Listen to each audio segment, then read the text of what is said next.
Hey, welcome back. Let's go ahead and finish number 16. This one says, please set up a proportion to answer the following question. Mr. Gay loves pineapple on pizza. True story. I really do. He asked 120 of his students if they like pineapple on pizza and 36 that they like it. If there are 1,500 students in the school, how many students could he predict like pineapple on pizza? So I want to find this out, but I'm not going to ask every single kid in the building. That would take forever. So instead, I'm just going to ask my kids.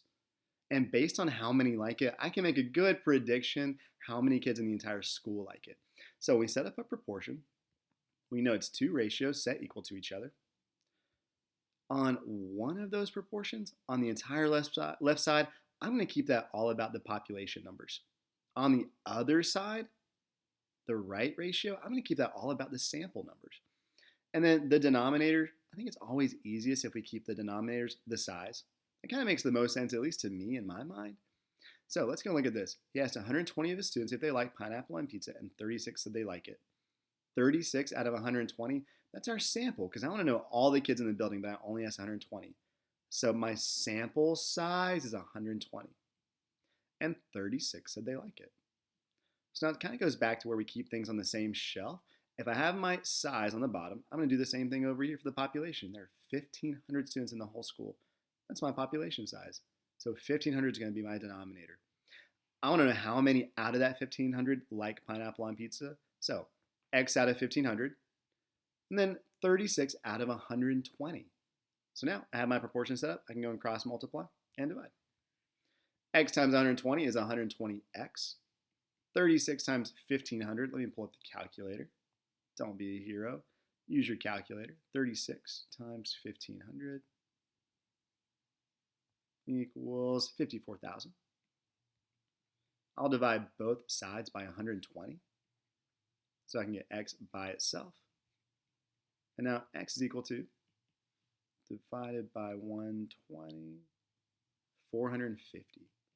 So out of the entire school, 1,500 kids, we could make a prediction that about 450 of them like pineapple on pizza. It might not be perfect, but it's a good way to make a prediction instead of having to go and ask all 1,500 kids. We give that an erase so we can scroll down. There we go. Scroll down here. There we go. Get the pen going. All right, let's look at this one. There are 500 students in the 8th grade at DeSanta. We estimate that 200 of them are going to attend the 8th grade dance next month. We took a survey and 32 students in the sample said they would go. What was the size of the sample? So first thing, we need a proportion. Two ratios set equal to each other.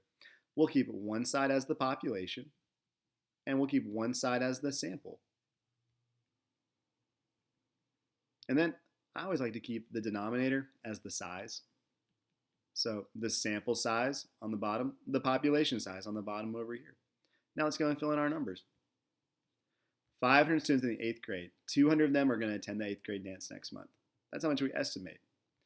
32 of our sample said that they're going to go. What was the size of the sample? Oh, it even says in the question, what's the sample size? I don't know. That's my X. Some kids get it in their head that the X always goes in one particular spot, like always in the top left or always in the top right. That's not always the case. The X goes in the spot that we need the answer to the question for. This is the size of the sample. That's why I'm putting the X down here in the sample size. Now, 500 students in the 8th grade, 200 of them are going to attend the dance. So that's 200 out of the 500. 500 is my population size. That's all the kids in this problem that I'm considering. Then over here, the sample, 32 out of the sample said they would go. So 32 out of how many? We don't know how many, but 32 out of a certain number said they would go. Now we have our proportion set up. 3 numbers and an x. Let's go and cross multiply and divide. 200 times x is 200x. 32 times 500, let me grab my calculator, equals 16,000. Let me go and divide both sides by 200. Divided by 200 equals 80. X is equal to 80, which means about 80 kids were in the sample that we took. Now, let's go look at number 17. Please make a line plot for the following data sets. Then determine the mean, median, mode, and range. So when we make a line plot, all we're doing is whenever we see a number, I'm going to go and put an X down on that number line. Here's a 1. Let me go put an X there. Here's a 20. Let me go put an X there. Here's a 17. Let me go put an X there. Let's see. 3, 8, and 5.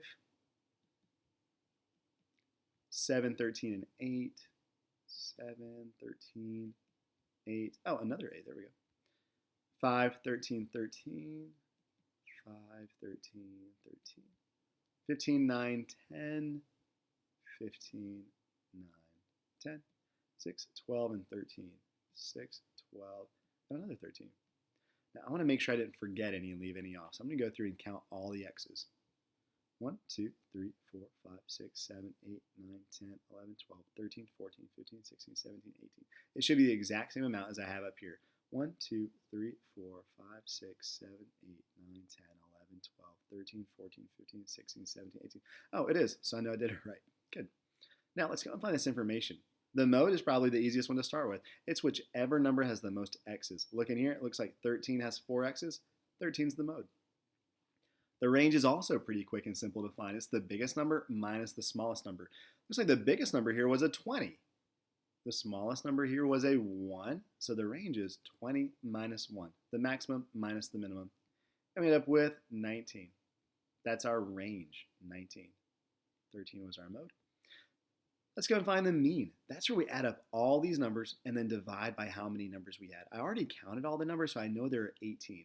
So whatever I get, I'm going to divide it by 18. I'm going to add up all those numbers. Let me grab my calculator. 1 plus 20 plus 17 plus 3 plus 8 plus 5 plus 7 plus 13 plus 8 plus 5 plus 13 plus 13 plus 15 plus 9 plus 10 plus 6 plus 12 plus 13 divided by 18 and end up with 9.8 repeating. You know, we're just going to call that 9.9. We'll round up. 9.9. The median, that's where I have to go and put all those numbers in order from least to greatest and then go and find which number is right in the middle. Let's go put those numbers in order from least to greatest. Let's see, where's a spot I can do that? So I'm going to try and write it right above it. That'll be good. Let's see. And when they're already in order like this, it's pretty easy. And I've already made the line plot. So I got 1, 3, 5, 5, 6, 7, 2 8s. Oh, there we go. 9, 10, 12, and 4 13s. There we go. 15, 17, and 20. Let me double check my numbers. I should have 18. 1, 2, 3, 4, 5, 6, 7, 8, 9, 10, 11, 12, 13, 14, 15, 16, 17, 18. Oh, I got them all. Let's go find the median. I'm going to mark off 1 on each end. All right? Mark 1 off, mark 1 off. Repeat. Mark 1 off, mark 1 off. Repeat. Mark 1 off, mark 1 off. Mark 1 off, mark 1 off. 1, 1, 1, 1. Whoops. 1, 1. I think I missed the wrong one. There we go. There we go. Now, when I have an even amount of numbers, like in this case, I had 18 numbers. I know I'm going to be left with 2 numbers right in the middle. Now, I'm going to go and find the median of those 2 numbers. Now, a couple different ways you can do this. You can add them up and divide by 2, and that always gets you the right answer. But sometimes, when it's just really small numbers like this, all we're really doing is seeing what's right in between 9 and 10. It has to be a decimal. Right in between 9 and 10 is just 9.5. But always, feel free, go and add them up and divide by 2, just to double check, okay? Don't try and be a hero with this. 9.5 is right in the center of those, so that's the median. So now, let's go and find. Oh, that's actually it for that one. Perfect, we're done. Let's look at number 18. What are the 5 pieces of information you need to make a box and whisker plot? The 5-number summary. First thing I need is a minimum. Then I need a maximum. Then I need an upper quartile. I need a lower quartile. And I need, what's the last thing?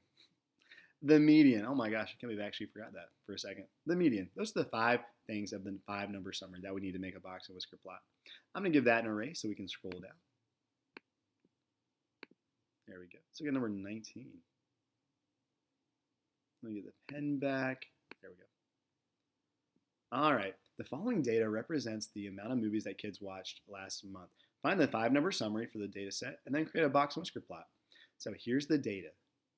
Let's go and find this piece of information. The minimum and maximum are always the easiest ones to start with. The minimum is the smallest number. Looks like the smallest number here was a 2. The maximum is the biggest number. Looks like the biggest number here was a 20. The range, that's just the maximum minus the minimum. 20 minus 2 just gives me 18. Look, I've already done so much of the work and it took me less than 10 seconds. No math required. All right, so now let's go and do the rest of it. Now, the median, that's where I have to put all the numbers in order from least to greatest. So let me go and do that. Let's see, I have a 2, a 3, a 4. I'm going to mark them off as I do it so that hopefully I won't repeat any of those numbers. Then I have a 6, oh wait, 5, 2 6s. 5, 2 6s. Mark them off. The 5 and 2 6s. Then I have, let's see, 8, 9, 10. 8, 9, 10. Mark them off as I use them. 8, 9, 10. And then I have 12, 14, 18, and 20. 12, 14, 18, and 20. Back to normal. There we go. Now, let's go and count all my numbers to make sure I didn't miss any. 1, 2, 3, 4, 5, 6, 7, 8, 9, 10, 11, 12, 13. Let's double check. 1, 2, 3, 4, 5, 6, 7, 8, 9, 10, 11, 12, 13, 14. Oh, wait, I actually missed one. Hang on. 1, 2, 3, 4, 5, 6, 7, 8, 9, 10, 11, 12, 13, 14. 1, 2, 3, 4, 5, 6, 7, 8, 9, 10, 11, 12, 13. Oh my gosh, I actually did miss one. Hang on one second. Let me go back and double check what I missed. Please, if you find on the test tomorrow that you missed one, go back and double check. All right. Let's see. What did I miss? What did I miss? I got a 2. I got a 3. I got a 4. I got 2 5s. Whoops, sorry, 1 5 and then 2 6s. Then I got an 8 and a 9. 8, 9, 10, and 12. 14, 18, and 20. Am I counting wrong? What is wrong with me today? 1, 2, 3, 4, 5, 6, 7, 8, 9, 10, 11, 12, 13. 1, 2, 3, 4, 5, 6, 7, 8, 9, 10, 11, 12, 13, 14. What am I missing? What is going on with me today?